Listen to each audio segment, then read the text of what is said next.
Hey everyone, welcome back to HR Heretics. I've been looking forward to this episode for months. We have Todd Olson here with us, CEO and founder of Pendo, which he started back in January of 2014. So it's been about 10 years plus or minus. Todd and I have known each other probably for about 4.5 years now. When I came in as the chief people officer, and we worked very closely and still do. I wore pink today for this, and Todd knows I rarely wear bright pink sweaters. Bright pink shoes a lot, but not bright pink sweaters. So I'm all in at Pendo, and prior to Pendo, Todd was head of products for Rally Software for about 4 years, has been a chief scientist, board member, CTO, and grew up as a developer.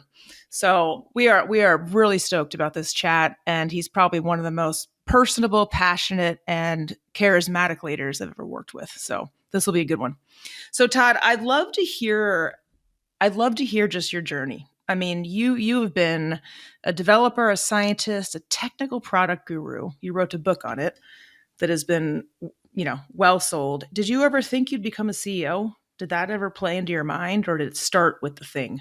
Yeah, look, I mean, yes and no, I think is the easy answer. I mean, just being honest, I don't know it's not a very humble thing to say, I guess. But, when I was young, I probably saw myself in leadership. And, I started working in a bank at age 14, and I literally would bring a suit and a duffel bag, and I would change when I got off a bus that let me off next to this bank, MB&A, which is now part of Bank of America. I put a full suit on in the bathroom, and I go to work. Every single day. And I got a decent amount of prominence, where I would interact with senior vice presidents at banks at age 14, 15, 16. And I kind of got addicted to business very, very early. And I wouldn't lie if I didn't say it back then. I wanted to run the bank one day, or I thought I wanted to run the bank one day. Now, I didn't know what it meant to be a regulated industry. And I, was certainly insulated by a lot of it, but I felt it very, very early on. Then I went to college and started my first company with one of the co-founders of Pendo, Eric Bodick. And then it was interesting. No one took the CEO title. Eric called himself president. I was CTO. And interesting, we divided and conquered the business in some ways. I had obviously all things technical, but I also owned HR. Interestingly, as one of my first jobs as an entrepreneur, I remember like going through tax tables and writing checks. This is pre-PEOs and things like that. So yeah, I was always kind of passionate about like people and the HR function. And part of the theory was most of our employees were engineers, and I ran engineering. So you might as well just have me run HR as well. Yeah. So I was like, it seems like it all fits together. So we did that for a while. And, I think eventually you get kind of typecast in tech as the CTO, as the technical person, get with a group of folks. It's like, well, I guess you're the CTO type. You might as well just be the CTO at this next thing. So I definitely got into a phase in my career where I was like, yeah, we should hire a CEO that has businessy things. Maybe an MBA, maybe a salesperson. I will say I probably felt a little scared of sales earlier in my career. And that second startup, so I started a second company after my first. It was my idea. I conceived of it. I was going to raise capital. I was like, let me go out and get a co-founder who can be the CEO and run this thing. And I'll be honest, probably one of the worst decisions of my career. I didn't realize how much I ceded to him once by bringing him in. All of a sudden, the investors only want to talk to him. Like things like core values, what I felt passionate about creating, they're like, no, we don't need those. And it kind of went from being what I thought was going to be my company to like not my company very, very quickly. Long story short, that did not end well. Like he and I, there was definitely a kind of a falling out at some point. He ended up departing. I ended up being the CEO with 6 months of cash left in 2008, which, as we all know, 2008 was not a great time to raise capital. So I did get a soft landing from it, but that was the time when I realized that whatever I did next, I had to be the CEO. And only because it was a huge regret. I realized that I had given it up because I was fearful and really didn't understand what the job was. And that's the other thing. There is no job description. This is what you do every day when you come to work. So in that sense, if you don't really know what it is, it's kind of hard to say I want to do it. And I think I every time I've tried to be somewhat humble in my life, it's probably backfired. So just own it, man.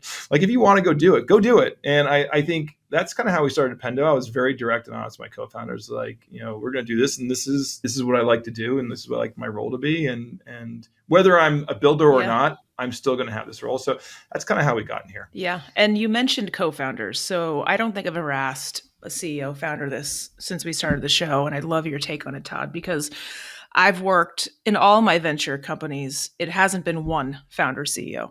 It's been 3 or 4, every company. And usually that, it's a little turbulent and doesn't always end with duckies and horsies. Like I've been in the middle of it. And I've also been at companies like Pendo where it works really fucking well. And you four, I know Eric's not there anymore, but you four have been together for years and 3 of you still are. And that's a very close working relationship. And I think that's more uncommon than common. And I'd love just to hear how that works. I obviously knew Eric Boda because we started a company together. We're also best friends, so we have personal lives that are very much intertwined. And we hadn't worked together for years prior to Pendo, and we'd always said if the timing aligned, we would want to do it again. So we did. Rahul Jain was a VC at that company that I sold in 2008, so I got kind of close to him in that process, and kind of was calling him, and he was interested, and I thought he'd just be a good person to have on the team, someone that can handle just a lot of things. And I joke, and I would tell him to his face, we kind of call him the jack of all trades founder, because he had finance, he's had customer success, now he's in product, he's honestly a team player. He'll just kind of take on everything. And by the way, really useful things to have in a startup, a Swiss Army knife, yes. Super useful. And then Eric Trone, I do think Eric and I knew of each other. We had never worked together. And I do think he was one of the key hires because going back to my first thing, he helped me not be typecast into being the CTO. Because originally when the 3 of us were doing it without Eric Trone, it was assumed that I was going to be like both CEO and CTO sort of thing. And I knew that would ultimately limit the company. And by hiring a CTO who was world-class that can just kind of take that off my plate, it was really, really powerful for the business. Now, we had an adjustment period. Look, there are periods where one of our original engineers, like we were in this like tiny co-working space, like not much bigger than this room. And we're like stacked back to back and we would get into it. Like I'm used to being a CTO and he's used to be like, and we were just sparring at how you build things and why we're doing this. One time, like Scott Parkerson, one of our original engineers, turned around and was like, hey, Mom and Dad, can you just stop arguing in front of us? Like we just can't take it any longer. But look, conflict is part of any relationship. And how you deal with that conflict and how you like in some relationships break because they like sweep conflict under the rug and pretend it doesn't exist. And I've been a big believer of let's address conflict head on. The good news, we have a lot of mutual respect for each other. So while we may have not always agreed on how to get to the answer, when we have stepped back, grabbed lunch or coffee, we've always found a way through these things. And I think it's just about both coming to the conversation, wanting it to be successful and work out because we do have a mutual respect for each other. To this day, Eric, the Eric Trone relationship and I is the most interesting one. And then actually, I'll say this: one of the VCs early on didn't think we'd be able to work together, seed VCs, and didn't invest solely for that reason. Now, ends up being one of the worst decisions financially that person probably made.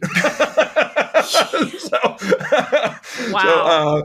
But yeah, like when you have 2 founders that never worked together and they both have incredibly strong personalities, it could end really badly because there's so many tales in tech of that occurring. And I think the good news, maybe it's our age. I'll just say I'm old. I was 38 at the time, I'm 48 now, and he was roughly the same age. I think maybe we're at a point where we'd also had some like soft landings, not wild successes, where we wanted this one to win.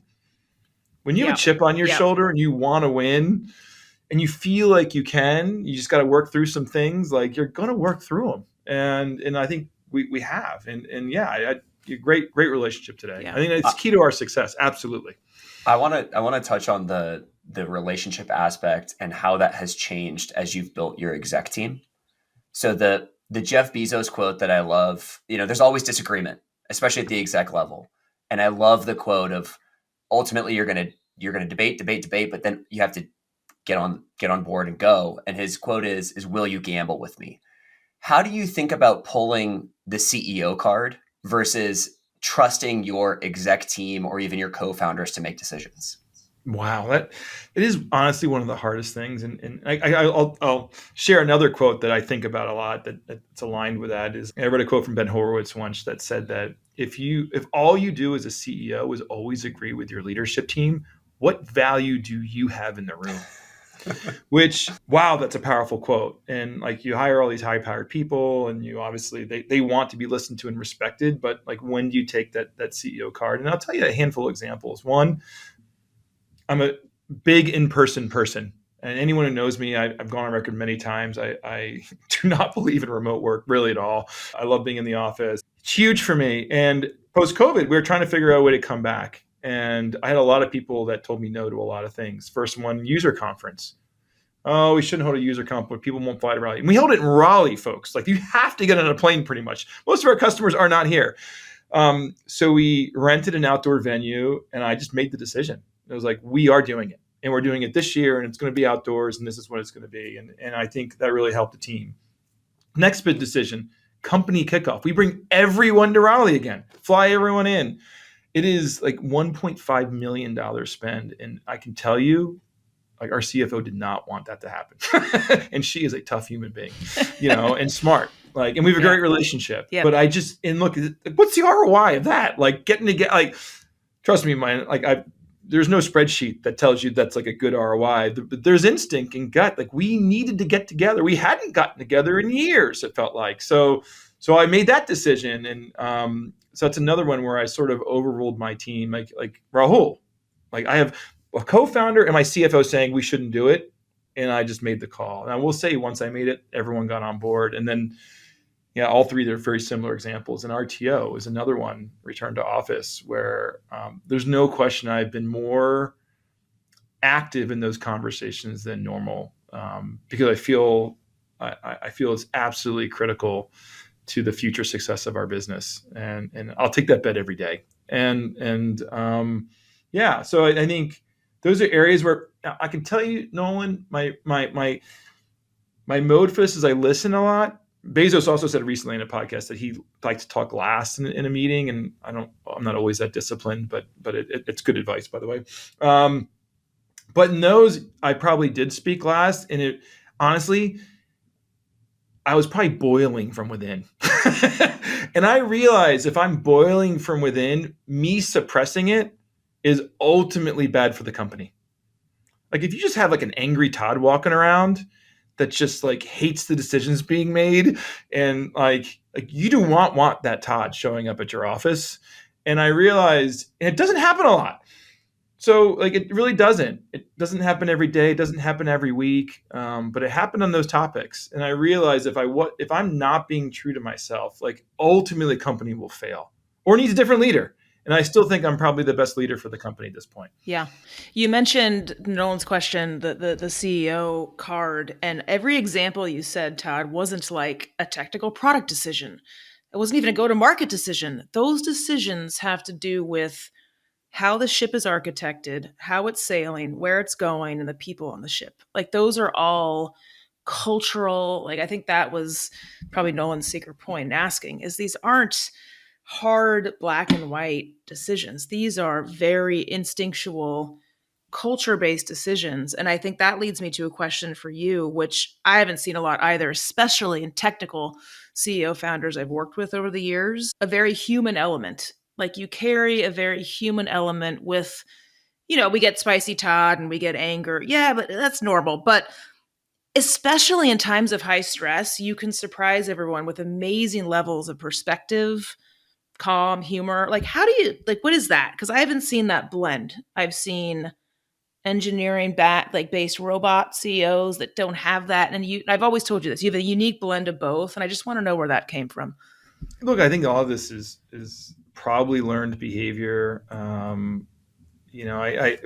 You mentioned in my bio that I worked at Rally Software before this, and I was humbled at that company a number of times. I was like this high firing, entrepreneurial product leader that came in and just, I was used to running people over, just trying to be the smartest person in the room and just trying to power my way through conversations. And this is like a crunchy, boulder based culture that did not care about me.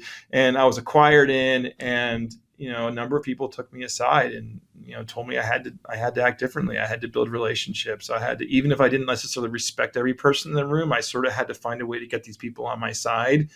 And I did. I invested tremendous. I took people out to dinner. I took people out to lunch. I tried to understand where they're coming from. I spent more time listening than I spent time trying to run them over.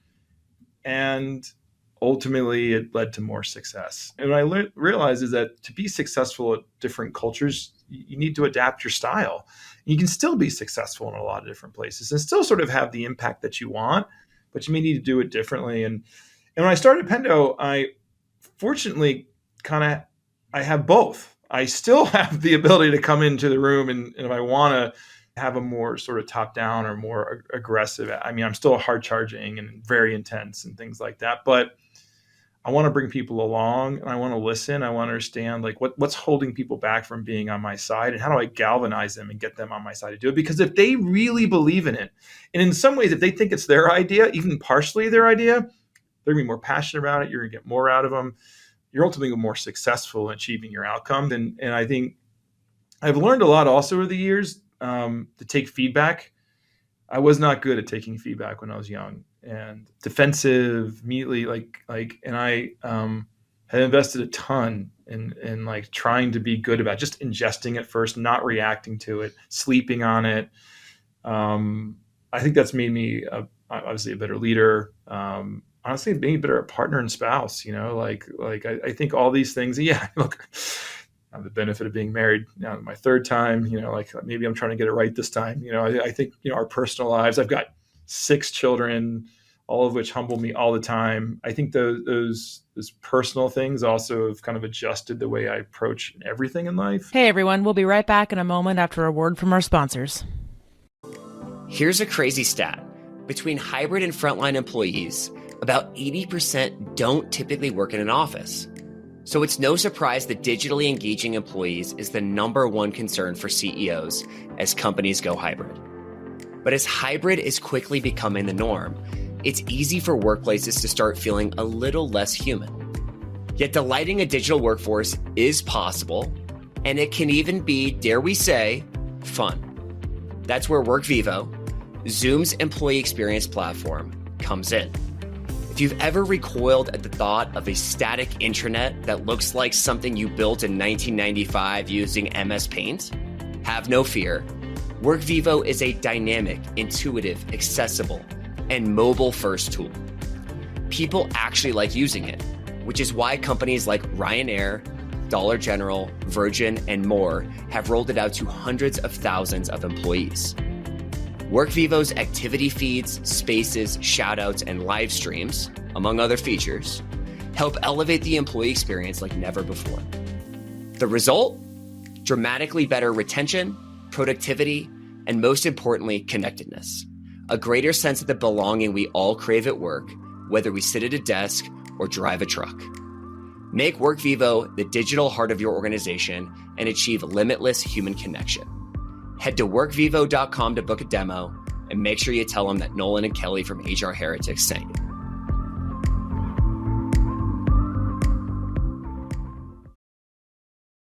There's a world where your CRM is powerful, easily configured, and deeply intuitive.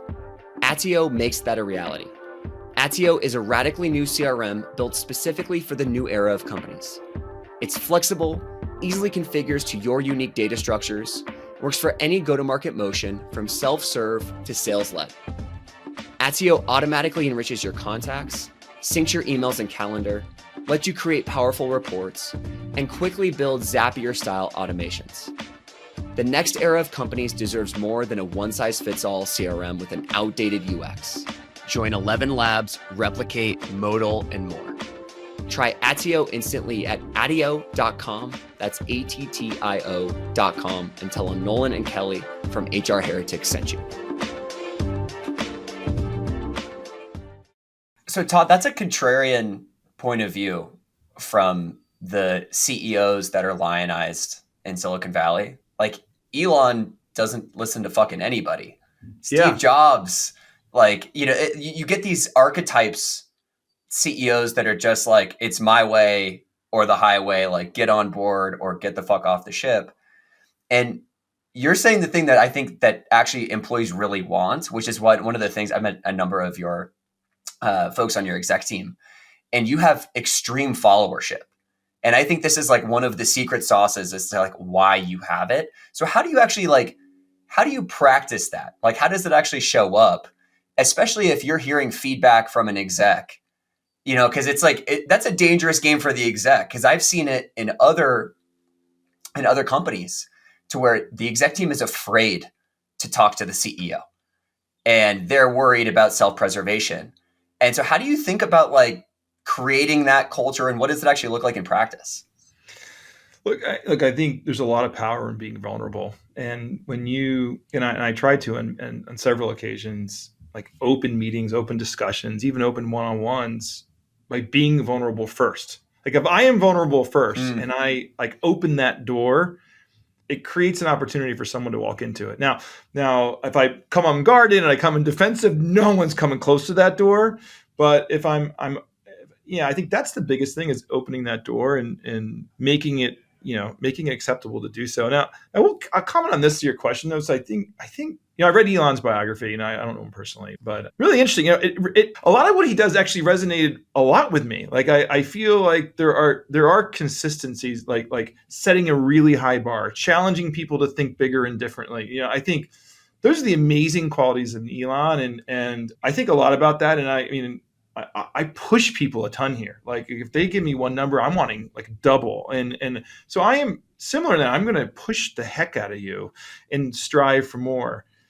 But I am going to listen, and I'm not going to tear people down like randomly. And I think the question I had after reading that book is, would Elon be even more successful if he treated people just a fraction better? Agreed. Like, my guess is yes. Because he has extreme followership too, but then he burns it.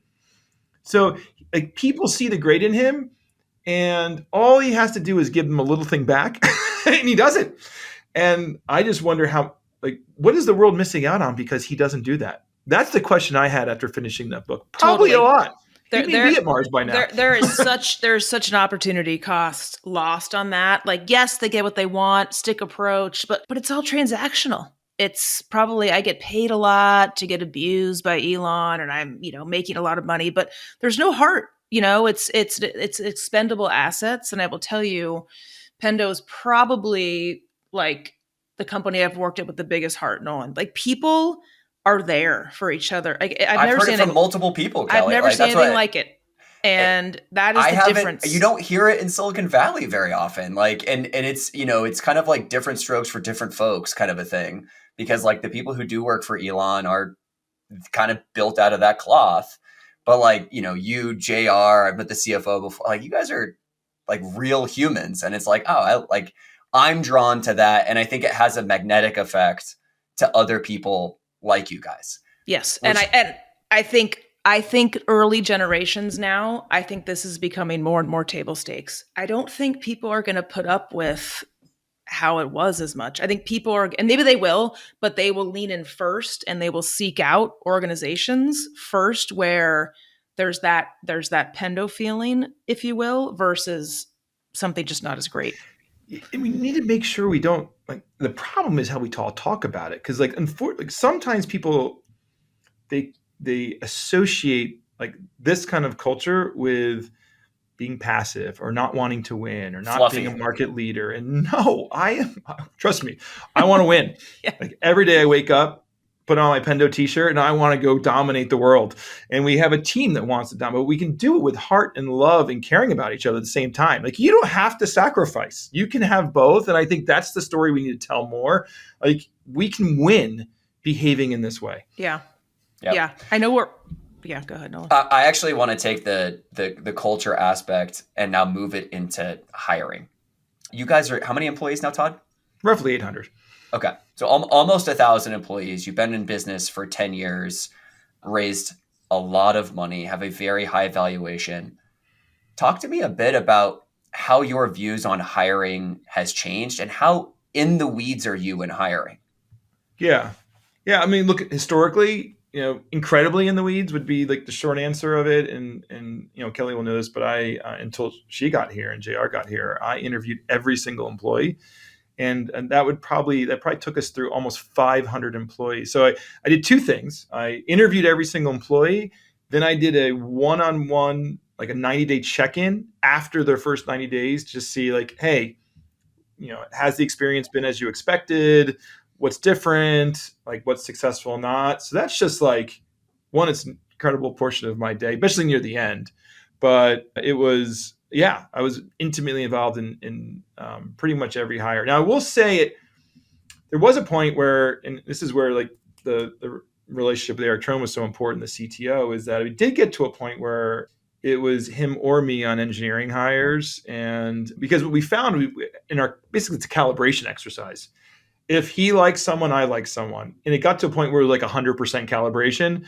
And I started eliminating myself out of that. And I still, of course, review scorecards and pay attention to things, but I have a high degree of trust for that. But but in the end of the day, the rest of the org, like leaders are changing all the time. Like all sorts of things are changing and growing, especially in go-to-market. Go-to-market's like taking off like a rocket ship, and there's like a new leader almost every month. And a big why for me in that wasn't just obviously keeping the talent bar high and checking in, but you're also it's like a hack for understanding like what's this new leader all about? Who are they putting in front of me? And then I could go back and say, hey, why did you put this candidate in front of me? What did you see that I didn't see? Or like, what are you looking for in a candidate? So I would use it for coaching often because you're going very, very quickly. We didn't have a lot of training or enablement or like we had no manager training. So I would use it as a way to train our managers on like, this is how I approach this. And let's say we have 3 candidates and like, here's the pros and cons. And I'd ask them, walk me through your rubric. This is how I'm looking at it. You're also developing patterns. Like certain people that come from these orgs don't seem to be the best fit. So you're also developing some pattern matching. And like, when we're in North Carolina, so there's like 3 or 4 large tech companies we'd hire from. Like I got a pretty good sense fast of the companies we wanted to hire from and the companies we did not want to hire from, all because I'm intimately involved in every role was a little different. Oh, that company has great marketers. That company has great, BDRs. That company has great this. So like some of it's just like a hack for speed to sort of understand like the talent landscape.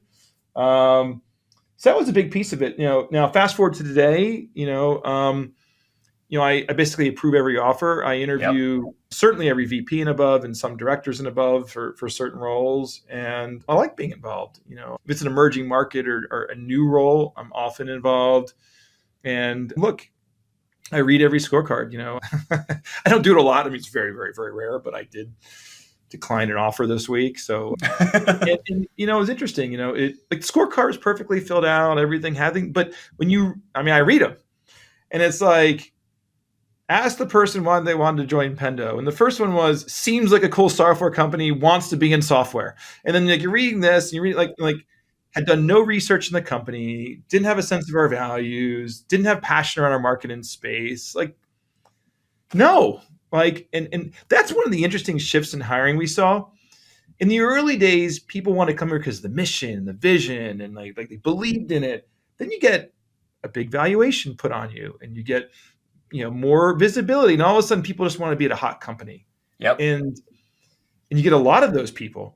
And once it becomes like a little bit turbulent, or they don't see the same success as they thought they would because it's a hot company, they run. They go on to the next quote unquote hot company.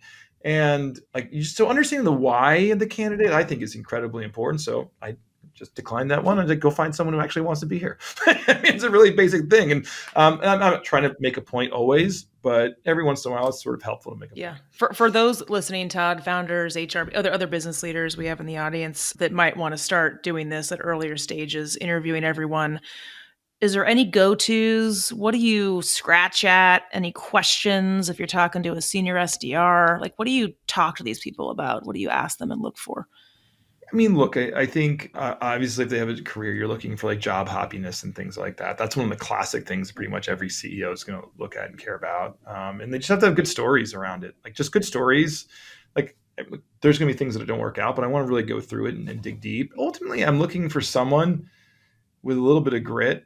And so I'm looking for, give me an example of like something in your life, career, something that was like extraordinary, like something you're incredibly proud of, something that was like hard. You had to dig deep, and we have some people here that like changed career multiple times, that have gone through real challenges in life, real perseverance. We've had like former professional athletes here that had like a massive injury in their life and had to deal with like coming back from that. And like those are the kind of people that like tend to like fight their way through anything. And like, those are good. They're builders, they're scrappy, they're gritty, they're willing to persevere. Like, those are the kinds of things I'm trying to tease out and get a lot of stories around.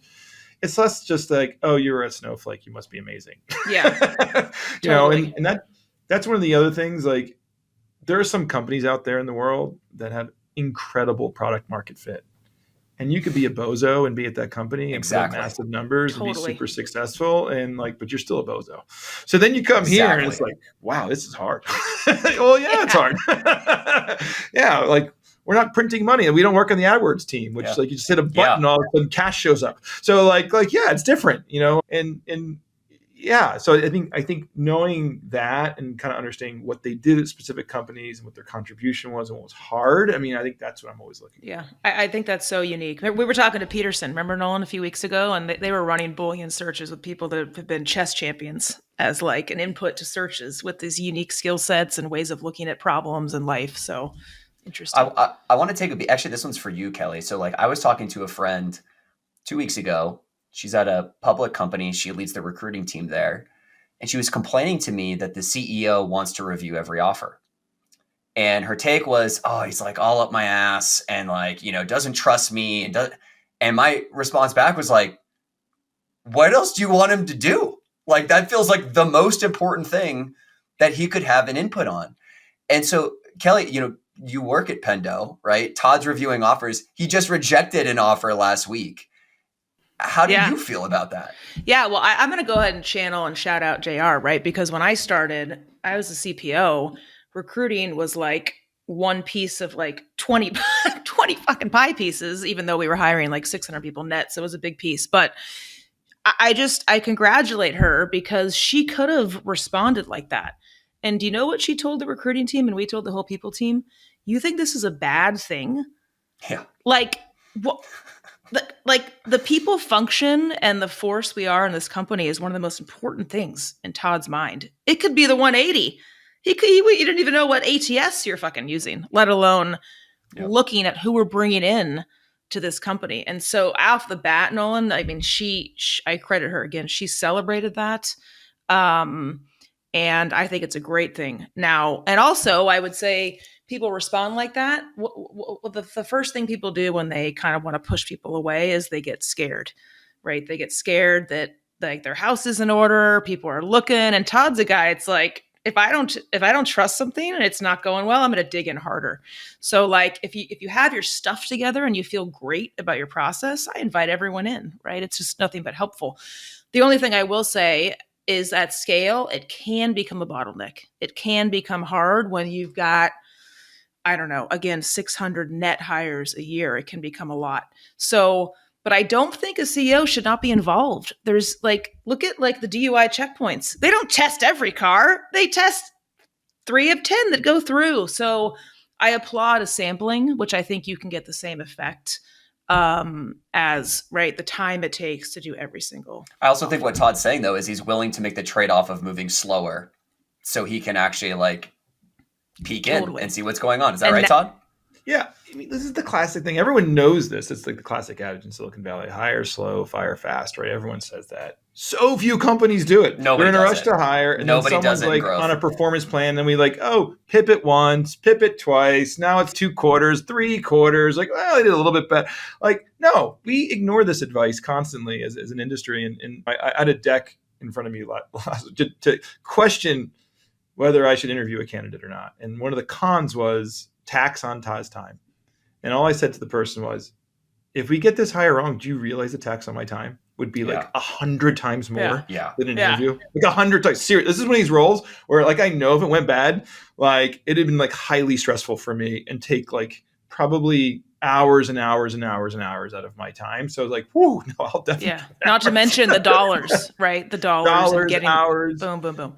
Yeah. Look, I think, I'm willing to, and look, it does mean that I'm really tethered to my computer. Like I mean, on vacation, I'm approving offers, which is fine. I mean, like again, you're cool I with also it. don't think it's not something I spend a lot of time in. I mean, I'm reading the scorecards. It's not like it's Moby Dick, folks. Like it's like these are short things, so I can rock through it pretty quickly. I think it's fine. Yeah. So. And in this macro, it's, take advantage of it. We aren't hiring 600 people a year, but I do want to ask about executive. Kelli. Go ahead. I finished, but I want to go to exec hiring real quick. I was actually going to go to the same topic, so I'll let you lead. Mind meld. So on the topic of hiring, Todd, we, since my time at Pendo, we've hired a ton of executives in the company, even C team members. Some have worked, some haven't. A lot of people like to think that hiring a C-level member is a 50%. 50% work out, 50% don't, and you live with that. And I just love to know, one, your thoughts on that and just your learnings the last 10 years, maybe the last 3 years specifically on hiring C team members, what that looks like for you. I mean, it's like the hardest thing of all the things, and then the most important thing, because like you hire like a C team member, then you're going to give them rope. Like, I don't know a CEO that you can't not give them rope. So you're going to give them a lot of rope, and then they go hire a bunch of people. They put in some process. And like, if it doesn't work out, it's going to be like a crazy, crazy amount of work to fix it and undo it and change it. So like, it is the most important thing to spend time on and the hardest thing. And then at some levels, like you're just getting something wrong. So what's worked for me, and I've had like, and honestly, in some cases, I've just been lucky. We hired our CFO in 2017.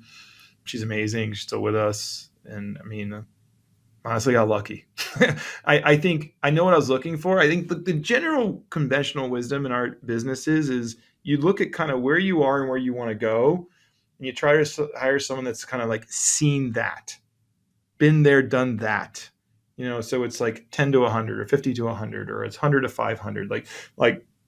I mean, Kelli, you had just seen it at Looker, and we hired you in as chief people officer. I knew that you could just replicate what you did at Looker, and you know how to do it.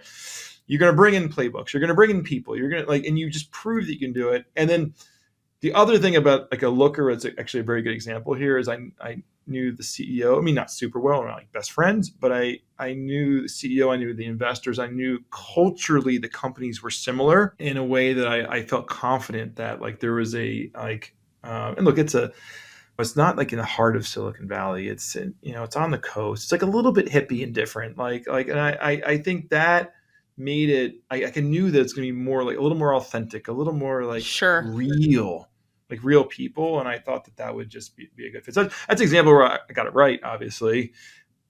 Now, what we've learned now is that just spend a lot of time with the executives. So we now do like these exercises, and it's not like work per se, but it's like a half day and like a whiteboard session, and like try to work through something and see like how engaging it is. I have a sense now for like what's really important to me and what's not really, really important to me. I try to be direct around how I'm going to behave, and I encourage other people to say, go talk to other directs about what's worked and what's not, and hear directly from them. I'm an open book. Like, I'm unafraid for you to hear the good, the bad, and the ugly. So like, I'm not trying to sell you per se. Rather, I want to make sure it's just a really good fit. But yeah, I think executive hiring is really, really, really difficult. So, and here's the key: don't rush it. Mm-hmm. I think the biggest issue you get into, and unfortunately I've had this experience, is that you get a couple of candidates. Neither are the right candidate. They're both good, probably good for different situations. But they're not right for you, and you make a decision anyway. That's the hardest thing, because then you have pressure from a recruiter. Well, not a lot of people in the market right now. These are two pretty hireable candidates, and they sort of did get through your process. And this search is starting to take a while, So, but my biggest advice to people is like, don't give in. If you don't feel like they're like 100% great for you, don't give in, and then also step back and find out what's really important to you. And look, I'll give the most recent search we had, as an example. I feel comfortable talking about it, but Will May is our most recent CRO, and we got through the process, and like everyone was feeling really good. about him, but there was some reticence over his age. He's a young guy. A lot of conversation around it, to be quite honest. And finally, I stepped back and like, look, if you could have hired me at that age, would you have? And the answer was, oh, hell yeah. Would that have been a good decision? Yeah, probably. Probably a really good decision. Because if you go back 10 years, it's basically when I started the company, and that would have been a good call. So I am now going to treat this person differently than I should have been treated. Oh, that's a shitty reason not to hire someone, isn't it? So he checks every other box. You feel really good about the hire. And that's when you really understand what's important to you and what's not. Sometimes we get caught up into what company they worked at or what age they are or what, honestly, unimportant, superficial vanity things, and not what's the chemistry like digging into the details around how they handle certain scenarios. Focus on what's really, really matters. And look, so things are working out well, and I feel like I made the right call, and just takes stepping back to make these sorts of decisions. On that, Todd, we've had both, right? It's just in my tenure with you, we've had folks that have worked out really well and not. And for those leaders that are listening that are new to hiring execs or C team members, let's just say the first 90 days, what would you offer them as far as things that you can see, touch, and feel where all right, this train is grasping the track and we're good, versus, oh man, it's derailing. One or two things that you'd offer them that you're seeing that are good signs and not so good signs. Yeah, look, I think you want, first of all, it's a lot about the relationship with the exec. That to me is number one.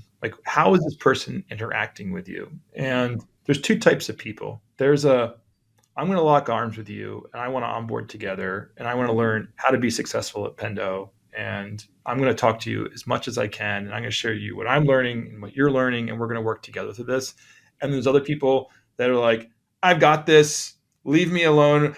I'm going to go in a hole with my team. We're going to come up with this plan, and then I'll just tell you what I'm going to do. That's a very bad sign. Anyone who just tells you what they're going to do after going dark and meeting secretly with a bunch of people and not including you in it, it's incredibly dangerous. You want someone who realizes it's a partnership. I win if they win, and they win if I win. We win together. That is it.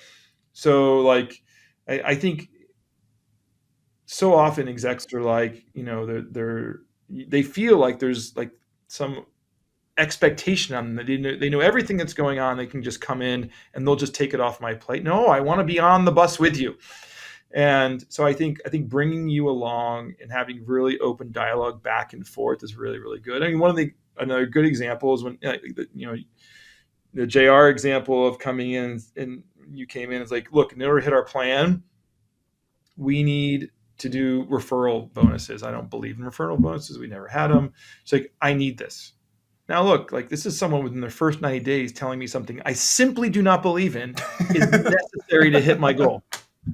But at least there was a point of view, and at least it was a two-way conversation. And she asked. It wasn't she just did it secretly and didn't tell me. Some execs try to do that. Oh, I just handled this without telling you. I didn't think you'd want to be in the details on this or not know about it. No, it was brought to my attention. She knew it was a cultural hot button for me, and we had a really open conversation around it, and a two-way conversation around it. And that's what you want. You want directness. You want how are they going to treat you. Are they comfortable coming to you and bringing something controversial in the first 90 days? Yeah. Something they know I care about?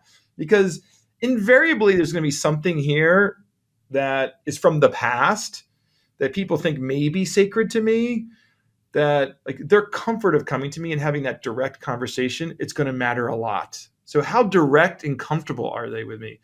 That's one of the biggest signs to me, and when the directness is there early, you're going to have a good relationship. When they're kind of scared or timid or they sort of do things and you hear in the grapevine, blah, blah, blah is doing this or said this, massive warning signs. And I think you see both. Yep. And what I love about the Will story is one of the things we used to say at DoorDash was hell yes or fuck no. And it sounds like you were 100% a hell yes. The other thing is that nobody's perfect. And especially with execs, we have this unicorn in mind every time we write the job description, and then you interact with real humans. And it turns out we all have areas in which we spike and areas in which we need to grow. And as somebody who was also a young exec, one, I love that you took the bet just from a bias standpoint, but two, there's ways that you can then round out those skill gaps with either coaching from you or coaching from others or mentors outside of the organization. And so I would just encourage all leaders to listen to how you made that decision on somebody, understanding that nobody's perfect, and then trying to round out their gaps. 100%. Totally. 100%. I want to talk about HR because it's a very interesting time as we think about people and people operations in 2024. I think there's a really big narrative right now in Silicon Valley that HR just mucks everything up, that they overcomplicate everything, that they're bringing things into the organization that don't actually help the business achieve its goals. There's a lot of layoffs right now in HR. There's a lot of CEOs that believe that they can do without HR. Shamath just talked about this on All In recently. What's your view on that, Todd? Well, probably don't listen to Shamath, so that's probably the first recommendation. But look, I think, of course, it depends. Like the level of HR you need depends on your scale. I will say that. So what we have at 800 employees is not what we had at 20 or 30. So I think obviously it is size adjustable, but at our size and scale, you would be far slower if you didn't have HR. And I'll tell you why. Like there are laws in the world, and you need to treat people consistently. And if you are going through something like a layoff, there's a way to do it right, and there's a way to do it wrong. And if you are undisciplined, sloppy, unorganized, and you start trying to do a layoff and just think, oh, it's just getting rid of people, I'm sure it's easy. It could have devastating ramifications for your business. You could lose people who you don't want to lose unintentionally because of the way you treated the person that was sitting next to him yesterday, right? Like people think that, okay, you have very high performers sitting next to maybe a lower performer, and that both these people understand that one's high and one's low, and then they somehow aren't friends and they aren't buddies, and they don't have lunch together. They don't know about their spouses or their dogs or whatever. No, these people work right next to each other. Then you treat one person terribly. Do you think it won't have an impact on the person next to him? You are lying to yourself. And so the way people come into your org, people obsessed about onboarding packages. They send you like boxes with like swag and like cool things. And then when we offboard you, what? No, you can judge a company about how well they onboard and offboard a human being, period. And if they offboard people well and respectfully and professionally, and that doesn't mean you have to spend a ton of money on it. Like people say, you can still be budget conscious, but you can still onboard people professionally. Treat them like human beings. Like help them get their next opportunity if you can, and you have the skills to do it. I think it really, really matters today. And even Ben Horowitz kicked today, but in Hard Things About Hard Things, he talks about HR having to shift from one that can, essentially hire really quickly to one that can execute layoffs. And then look, no one wants to do a layoff. Like, do you think I started a company to lay people off? Like, no, it's absolutely the last thing to do it. But if we're going to do one, because we simply have to do it because it makes economic sense, and I have a fiduciary responsibility to my shareholders, we're going to do it consistent with our culture. Because guess what? We're going to need to hire again in a few months, probably, or maybe, hopefully. If things turn or the market inflects, we're going to have to continue hiring. And the way we do this is going to get noticed in the industry and the market, and people talk. So yeah, no, I think it matters a lot. It matters a lot more. I think I have a lot of respect for HR business partners and what they do day in, day out. Because here's the deal: the brand of your company could be impacted by the quality of your first line managers, and it often is. Like people talk about this all the time. People they don't leave jobs; they leave first line managers often. So. If you have a newly promoted first-line manager that is scared to give feedback to their direct reports, and then one day the direct report shows up and just gets terminated unexpectedly, and maybe the right thing for the company, yes, the person may not be a high performer, but the first-line manager cannot give feedback. One, that's a terrible employee experience. The person could complain. Worse, you could get an EOC complaint, which, by the way, is going to take a lot more time and a lot more energy out of your company and slow you down way the hell more than just properly executing on feedback, documenting it, doing it the right way. It doesn't have to be slower. It just has to be done well. That's it. Like it actually helps you go faster. If you have good management training, if you have solid HR BPs that are taking them, you're actually going to move faster because you can move more swiftly with confidence that you're not going to have some devastating ramification at the other end.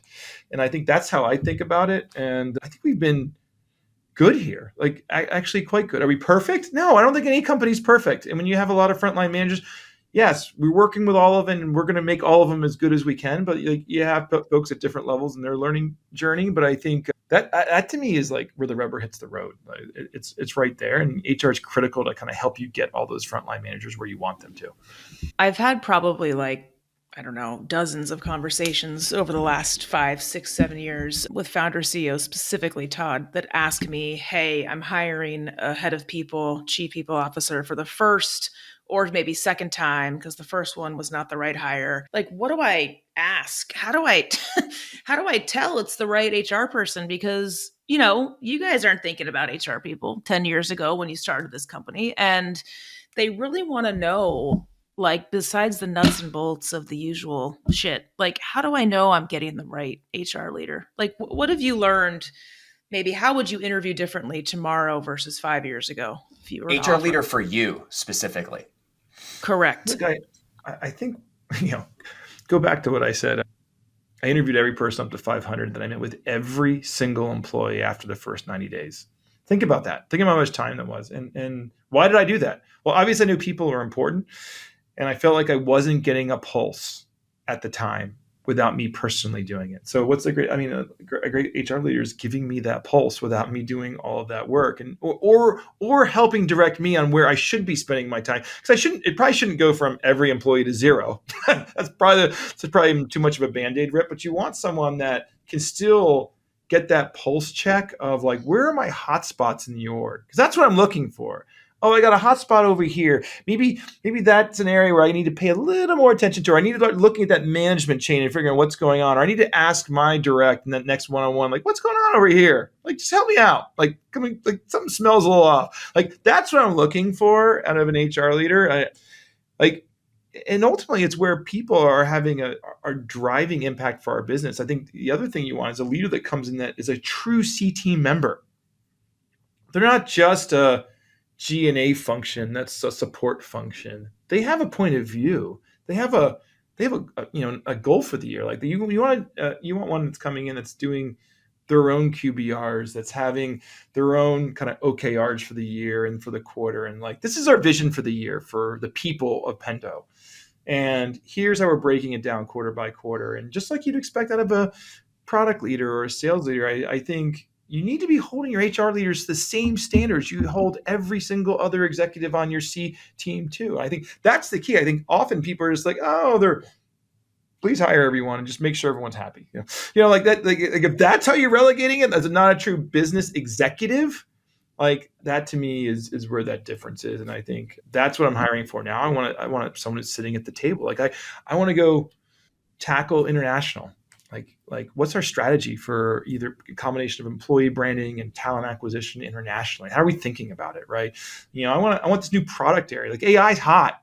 How the hell are we going to compete with OpenAI and Meta for AI talent? Yep. Like, give me a strategy. Like we have something to offer, of course, but let's talk through a strategy where we can go win and go attract the right kind of people to our company. And what's our story in doing that? I think those are the kinds of strategic conversations that I think HR absolutely has an impact on the business, and it's critical. If you can't find those people in this market, you may not win. Yeah. Right. So I think that's kind of how I think about it. Cool. I love that. Todd, this has been awesome. I've thoroughly enjoyed this conversation. Thanks for taking the time, man. My pleasure, man. Thanks. HR Heretics is a podcast from Turpentine, the network behind Econ 102, Moment of Zen, and Turpentine VC. Subscribe, 5 stars, share it on Apple, YouTube, Spotify, anywhere you get your podcasts. All the things.